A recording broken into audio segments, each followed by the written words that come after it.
So we're going to do the demo for the pen tool practice in Adobe Illustrator. First thing, go ahead and open up Illustrator. Should be down here. And then we're going to go File, New. We're going to create a new document. We'll call it pen tool. And we want our size to be letter and our color mode to be RGB. What's this warning mean? Was that what was the problem before? We'll go around it. We need it to be RGB. Okay. Alright, now we have our pen tool document up. And we want to open up our reference image on another window. That would just be File, Open, and you would find it that way. You could just draw it over here by looking over here. But the easier thing to do would be tracing. So we'll drag it over to our new document, make it about as large as we would like. There we go. I really don't need that anymore at all. There we go. So we'll create a new layer, and we'll call this layer the base layer. Just by double clicking on that there, we can rename it base. And now with the pen tool, we will attempt to draw a base of this petal. We'll start here. So right down here, we'll have our base set to this kind of magenta-y color.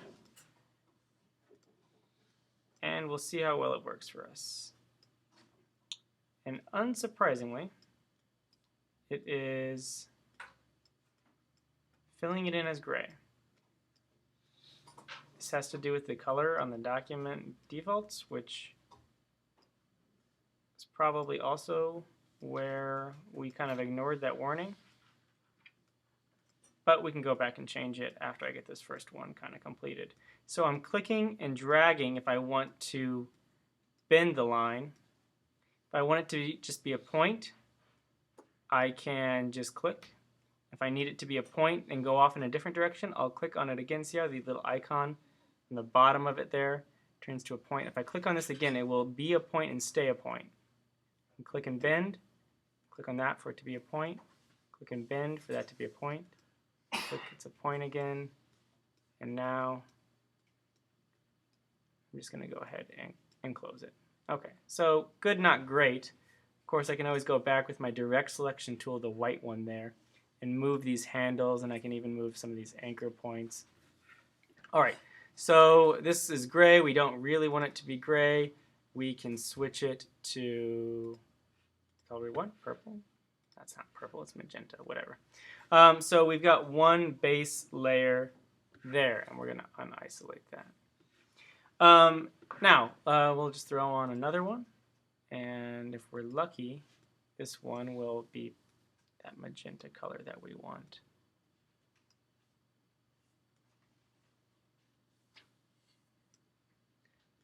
Am I doing a perfect job? No. I'm trying to do this fairly quickly for your sake. And I also know that I can go back with my direct selection tool and modify it later. Not layer.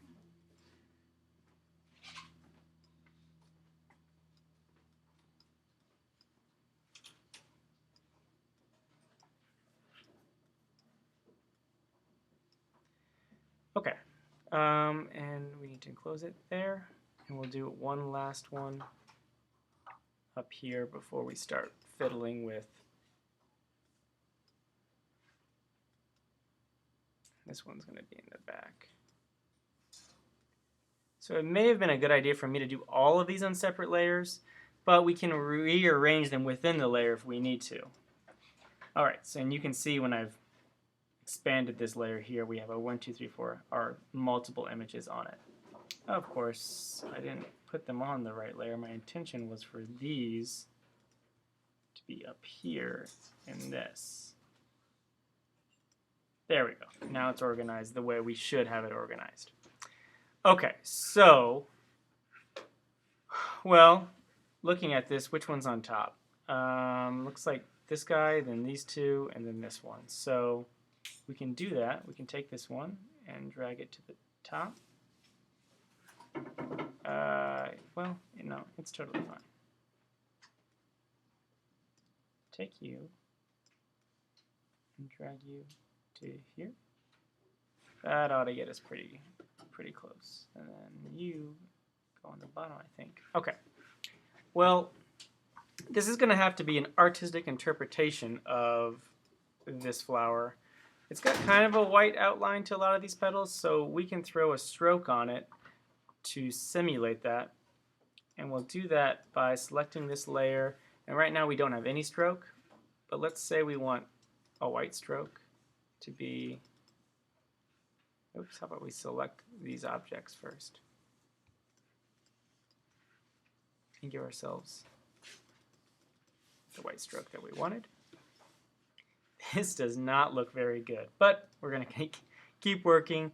We'll do maybe a yellow layer on top. So new layer, this is going to be called just maybe yellow, super imaginative again. Another pen tool. And to see what I'm doing, I've just turned off these other layers that I don't really need now.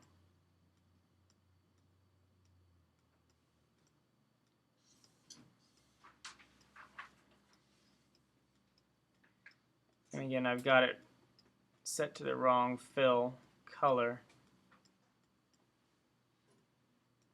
But I can always go back and switch that to yellow. We're making some progress. Direct selection tool to retouch things. Let's throw in another layer, but I really need this layer to be beneath. I'll call this lower petals, and I'll just go back with my pen tool. I need this pink back again. Let's turn these guys back off. Pen tool on lower. Why would you not let me do that? Because you're turned off. No, you're turned on. Because you're a subset of something that's turned off. We want our lower to be on its own.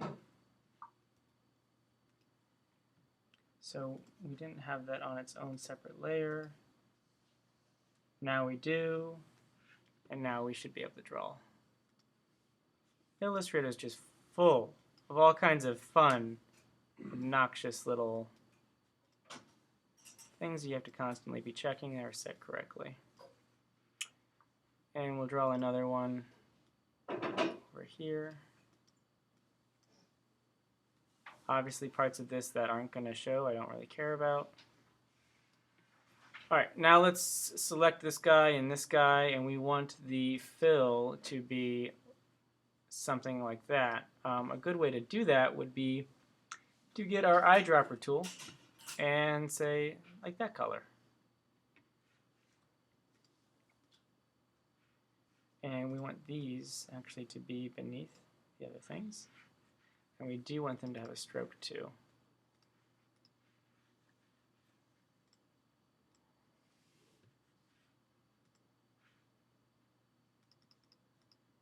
Oops, didn't get this guy.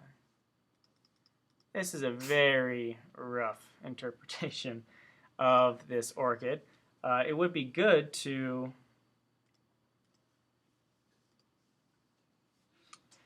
go back, do more of these little details. Those details are really pretty easy to do. Call this again details. And on this layer, we could throw on, instead of pen tool stuff, we could throw some tiny little circles that are full of orange. What is that color? It's like a reddish, we'll call it that. And then a stroke of 5 points. And I can just, oh, that hasn't worked at all.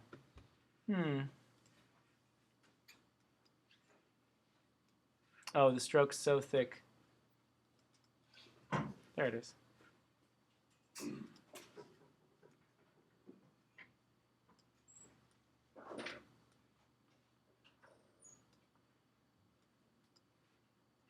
And I can go and do all kinds of spots here. Different sizes, shapes, so on and so forth. And these can go in and be rotated after the fact. Direct selection tool. Rotate it. And you can kind of see where this is going.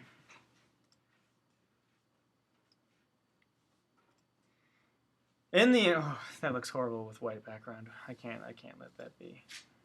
We gotta do a background that's just like a black background, for which I will do just like a big black rectangle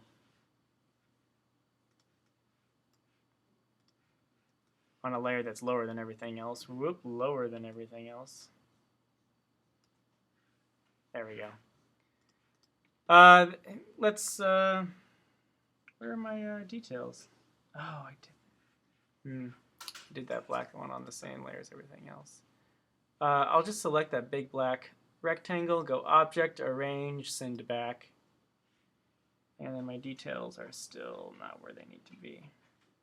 This is why you would want to label everything so you can figure out what it is you did wrong. And ideally, what? It did it again. This is going super well.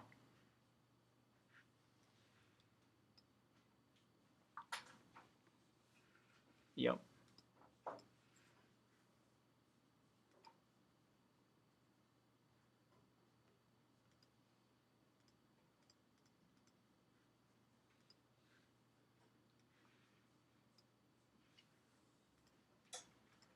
Oh, at last, jeez. This is far from complete. You know, I don't need photorealism, but I should be able to identify what type of orchid it is. All right, when you're finished, you're ready to save. Now, if you're not finished and you need to save because you need to leave, you would go File, Save As, and you would save it wherever you need to save it, ideally a flash drive, as a Adobe Illustrator file. You click Save. But if you're wanting to turn it into Flickr, you will need to save it as a JPEG. To do that, it's File, Save for Web, and you just need to make sure that it is switched to JPEG. Quality is high.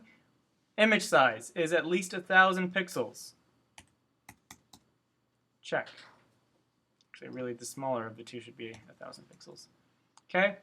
And we want to make sure that we're clipping to artboard so it doesn't do something else. Okay? Clip to artboard. And then hit save. And it'll save it wherever you tell it to save it, and then you can upload it to Flickr.